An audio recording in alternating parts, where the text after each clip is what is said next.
Hi అండి, welcome to simply bar channel. ఈరోజు మనం చేసుకునే రెసిపీ పెసరపప్పుతో మనం బోండాలు లేకపోతే బాల్స్ చేసుకుందాం. ఎక్కడ స్కిప్ చేయకుండా చూడండి.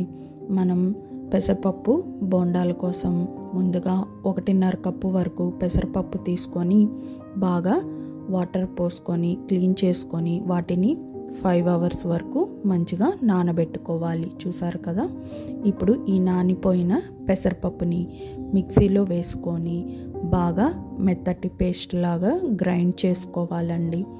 ఇందులో నేను ఎలాంటి సోడా ఉప్పు కానీ ఈనో కానీ మైదా కానీ ఏమీ యాడ్ చేయటం లేదన్నమాట. చూసారుగా, ఇలా మెత్తటి పేస్ట్గా వేసుకొని అందులోకి కొంచెం ఒక 1/2 కప్పు వరకు గోధుమ పిండి, ఒక 2 స్పూన్స్ వరకు సాల్ట్ వేసుకొని ఆ తర్వాత సన్నగా కట్ చేసి పెట్టుకున్న ఆనియన్స్, జింజరు, 2 గ్రీన్ చిల్లీ ముక్కలు వేసుకొని బాగా కలుపుకోవాలి.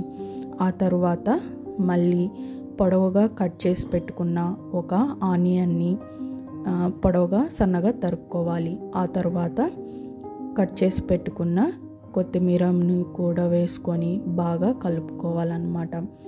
ఈ చిన్న ఆనియన్స్తో పాటు పొడవాటి ఆనియన్స్ కూడా వేసుకోవటం వల్ల మంచి టేస్ట్ వస్తుందండి. ఆ తర్వాత 1 స్పూన్ వరకు జీలకర్ర కూడా వేసుకొని బాగా కలుపుకోవాలి. ఆ తర్వాత ఒక 5 మినిట్స్ వరకు పిండిని రెస్ట్ ఇద్దాం. ఈ పెసరపప్పు బోండాల్లోకి గ్రీన్ చట్నీ ప్రిపేర్ చేద్దాం. అందుకోసం 1 కప్పు వరకు కొత్తిమీర, ఆ తర్వాత 2 చిల్లీల్ని కట్ చేసి పెట్టుకోవాలి. ఒక 4 వరకు వెల్లుల్లిపాయలు, కొంచెం సాల్ట్ వేసుకొని బాగా గ్రైండ్ చేసుకోవాలి. చూసారు కదా, ఈ గ్రీన్ చట్నీకి పోపు రెడీ చేసుకుందాం. ఒక చిన్న ప్యాన్ తీసుకొని అందులోకి ఆయిల్ వేసి ఆయిల్ హీట్ అయిన తర్వాత మనం తాలింపు గింజల్ని వేసుకొని బాగా చిట్టపడ్డలాడనివ్వాలి. ఆ తర్వాత 2 ఎండుమిరపకాయ ముక్కలు వేసుకొని వేగనివ్వాలి. ఆ తర్వాత కొంచెం కరివేపాకు వేసుకొని అవి కూడా ఫ్రై అవ్వాలన్నమాట. ఇంకంతేనండి. ఆ పోపుని తీసుకొని ఈ గ్రీన్ చట్నీలోకి వేసుకొని బాగా కలుపుకోవాలి. చాలా టేస్టీగా ఉంటుందండి ఈ గ్రీన్ చట్నీ అనేది.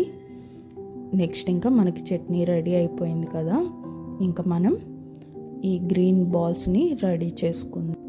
చూసారు కదా, మనకి పిండి అనేది మంచిగా రెడీ అయిపోయిందండి.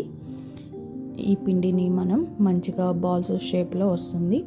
ఇప్పుడు స్టవ్ పైకి ఒక ప్యాన్ తీసుకొని ఆయిల్ వేసుకొని డీప్ ఫ్రై కోసం ఆయిల్ వేసుకొని బాగా ఈ ఆయిల్ బాగా హీట్ అయిన తర్వాత ఒక్కొక్క బాల్ని ఈ ఆయిల్లో వేసుకొని మంచిగా కలుపుకుంటూ డీప్ ఫ్రై చేసుకోవాలన్నమాట. ఈ బాల్స్ని మీడియం ఫ్లేమ్లో పెట్టుకొని ఫ్రై చేసుకోండి. అప్పుడే లోపలంతా మంచిగా కాలుతుందన్నమాట. ఇవి చాలా త్వరగా రెడీ అయిపోతుందండి ఈ రెసిపీ. అండ్ మనం హెల్తీగా కూడా చేసుకోవచ్చు. ఇప్పుడు మనం పెసరపప్పుని పెసర దోసగా వేసుకుంటాం కదా, కానీ ఇలా ఒకసారి ట్రై చేయండి. పిల్లలు కూడా చాలా బాగా ఇష్టపడతారు మనం ఇలాగా చేస్తే. మీరు కూడా ట్రై చేయండి, ఎంజాయ్ చేయండి. Please support simply bar channel.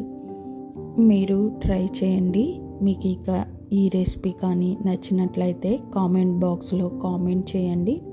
చూసారు కదా, లోపలంతా చాలా బాగా ఫ్రై అయ్యింది, ఉడికిపోయిందన్నమాట. మీరు ట్రై చేయండి, ఎంజాయ్ చేయండి. Thanks for watching.